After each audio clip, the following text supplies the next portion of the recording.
Pemirsa, ada pepatah, kasih ibu sepanjang masa, kasih anak sepanjang jalan. Itulah yang terjadi pada Meriska Wijaya, ibu dari Ronald Tanur, terpidana kasus tewasnya Dini Sera Afriyanti pada Rabu 4 Oktober 2023 di Surabaya, Jawa Timur.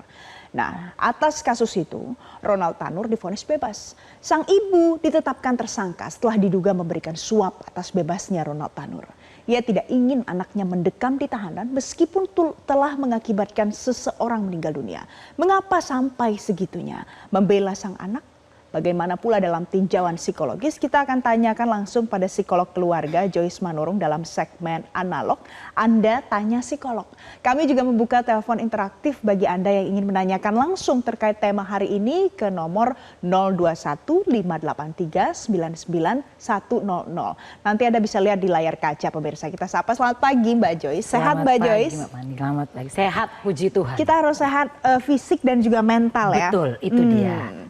Mbak Joyce, kalau kita lihat kasus Ronald Tanur ini, yang dilakukan Ronald Tanur ini kan adalah kesalahan yang menimbulkan nyawa orang lain melayang. Iya. Ini kan berarti bisa diasumsikan, bukan diasumsikan, ini faktanya adalah kesalahan yang sangat fatal. Betul. Mengapa bisa sampai seorang ibu berusaha untuk menutupi kesalahan anaknya sedemikian rupa?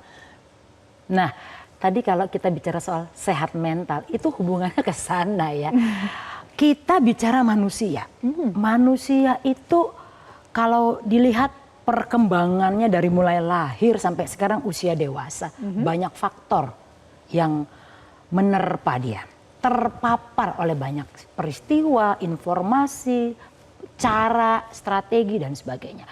Jadi kalau ada sebuah perilaku dari manusia, kita tidak bisa bilang itu karena ini. Tidak sesederhana itu. Karena kompleks. Nah, apalagi perilaku-perilaku yang tidak wajar, bahkan yang kita anggap itu sifatnya kriminal, udah lebih kompleks lagi ini bicaranya. Ada beberapa faktor sebenarnya kalau kita sebut ya. Yang pertama, ada istilah karakter ya. Orang bilang karakter itu bisa diubah apa enggak? Nah, kita bahas dulu. Kalau kita perhatikan bentuknya karakter itu kan tidak semata-mata muncul begitu saja, 2-3 minggu, tapi itu puluhan tahun. Nah, siapa yang membentuk karakter? Itu jadi pertanyaan. Kalau dia anak, berarti yang membentuk adalah orang terdekatnya. Orang terdekat. Bisa orang tua, bisa figur, betul, ya? figur-figur yang dominan pada dia. Nah, bicara tentang membentuk karakter, ada beberapa cara. Yang paling mudah bentuk karakter itu dengan cara modeling, nyontek. Orang tua bikin apa, anaknya bikin apa. Sederhana itu kan. Makanya ada istilah like father, like son. Tapi ini bisa mengindikasikan kalau orang tuanya sebelumnya sudah melakukan hal seperti itu. Itu dia. Saya bilang tadi anak kan nyontek nih, itu yang pertama. Jadi kalau dia perhatikan di rumah nih kebiasaan. Bahwa memanipulasi itu hal yang biasa. Nggak apa-apa kok. Dari mulai kecil ya, nilai sekolah. Biar lulus ujian, nyogok gurunya. Ya, atau biar tampil di performance-nya sekolah, dia kasih hadiah buat apapun bentuknya. Beranjak, anak mulai mempelajari, oh ini strategi. Itu yang pertama.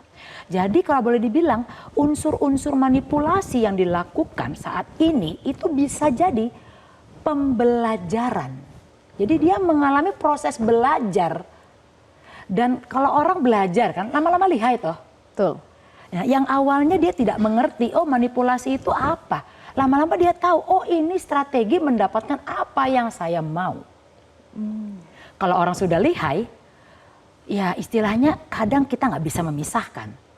Apakah itu kesengajaan? Atau sudah bawaan orangnya. Kalau saya pikir udah yang kedua nih. Jadi dari mulai sengaja dulu, lama-lama jadi habitual, kebiasaan, lama-lama itu menjadi bagian dari karakternya. Nah, ini satu indikasinya adalah ini sudah bukan yang pertama, tapi ini berulang kali sebelumnya. Kalau seandainya dari sudut pandang psikologi keluarga, pemirsa. Kalau kita lihat kasus Ibu Ronald Tanur, Mbak Joyce, ini kan jelas-jelas adalah sesuatu yang kriminal, ini tidak bisa dimaafkan. Yes. Ada banyak sekali yang terlibat di dalamnya, tapi ibunya benar-benar mau mengusahakan menyogok Lisa Rahmat.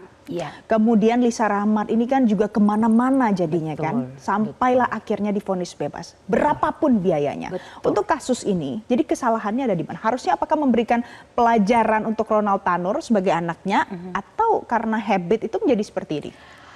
Idealnya kan begitu. Orang tua itu bukan hanya bicara dia menjadi ayah dan ibu secara biologis, tapi menjadi role model. Itu garis bawahnya.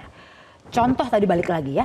Nah, ada satu yang menarik ini. Kalau kita lihat, orang tua itu adalah salah satu bentuk dari fungsi dan peran otoritas bagi anak. Oke.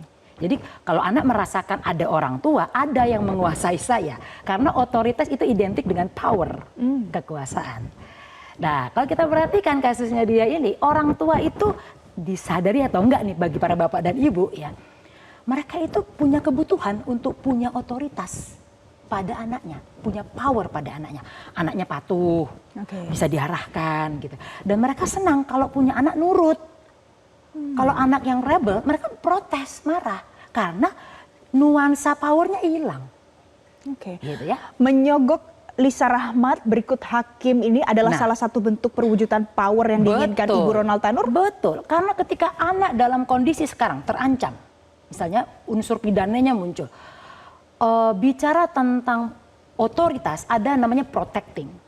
Orang tua itu merasa berhasil jadi orang tua ketika dia merasa bisa melindungi anaknya, bisa menyelamatkan anaknya. Proteksi dalam kacamatanya dia ya, tapi ya dia tidak peduli itu nuansanya negatif kah, kriminal kah, destruktif kah, tapi proteksi itu memenangkan nilai saya sebagai orang tua. Oke, jadi itu ternyata ada bagian dari seorang orang tua yang proteksionis untuk anaknya.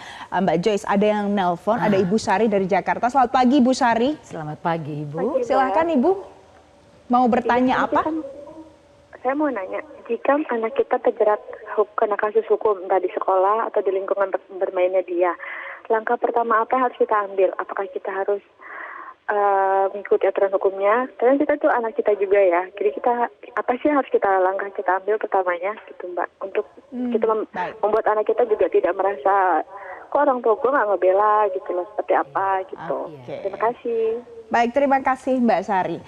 Itu Mbak. Iya. Jadi kalau misalnya supaya jangan sampai terulang yang seperti ini, malah mau melindungi anak, tapi kok kemana-mana, merembet kemana-mana sampai bahkan membela untuk hal yang salah. Langkah pertamanya supaya anak tidak merasa, aduh kok orang tuaku begitu sih gitu. Apa? Barangkali yang perlu nanti saya cek dulu, anak ini umur berapa? Ya, karena kalau dalam undang-undang di Indonesia, anak itu kan sampai usia 18 tahun. Setelah itu tidak disebut anak, dia adalah orang dewasa. Artinya dia punya kemampuan memutuskan, punya kesadaran untuk mengambil sikap secara mandiri. Jadi kalau dibilang usia itu pengaruh. Nah, kalau masih di bawah usia 18 berarti perlu pendampingan. Mengapa? Karena tahap usia di bawah atau usia anak lah ya, cara berpikirnya belum matang. Kemampuan dia mencari resolusi, kemudian apa langkah-langkah yang harus dilakukan, kenapa dia berbuat itu, barangkali dia belum paham. Ini yang perlu didampingi Ibu. Memang kita perlu sekali memahami tentang ranah hukumnya. Jadi pendampingan dari para pakar hukum juga dibutuhkan, dan juga kalau memang kita sulit untuk misalnya nih bagaimana menjelaskan, pendampingan dari profesional di bidang psikologi, konselor untuk bisa mengkomunikasikan pada anak. Karena banyak Mbak, orang tua itu tidak bisa berkomunikasi sama anak. Jadi dia tahu anaknya salah, tapi untuk melarang, menekankan atau menyampaikan kamu nggak boleh gitu ya, dia tidak tahu caranya. Sehingga yang ada hanya punishment. Nah, ketika anak merasa dipanis, dihukum terus-menerus, dia berontak. Yang ada bukan dia jerak, dia ulangi. Nah, jadi Ibu menjawab itu saya perlu tahu juga usia anak dan kasus seperti apa. Tapi kalau Ronald Tanur bukan anak lagi Bukan ya kasusnya anak. dan harus bertanggung jawab ya yes, untuk 100% tanggung jawab pribadi. hidup dan apa yang sudah diperbuat. Betul, Terima betul. kasih Mbak Joyce Manurung Sami-sami. sudah hadir di studio Metro TV, Sami-sami, sudah Mbak memberikan perspektif baru pemirsa pagi hari ini untuk kita memahami mengapa sebenarnya Ibu Ronald Tanur ini sampai menyogok hakim sampai memuluskan supaya anaknya Ronald Tanur divonis bebas walaupun akhirnya kedua-duanya ditetapkan jadi tersangka. Nanti pemirsa kami masih akan kembali untuk Anda usai jeda, tetaplah bersama kami. Jelajahi cara baru mendapatkan informasi. Download Metro TV Extend sekarang.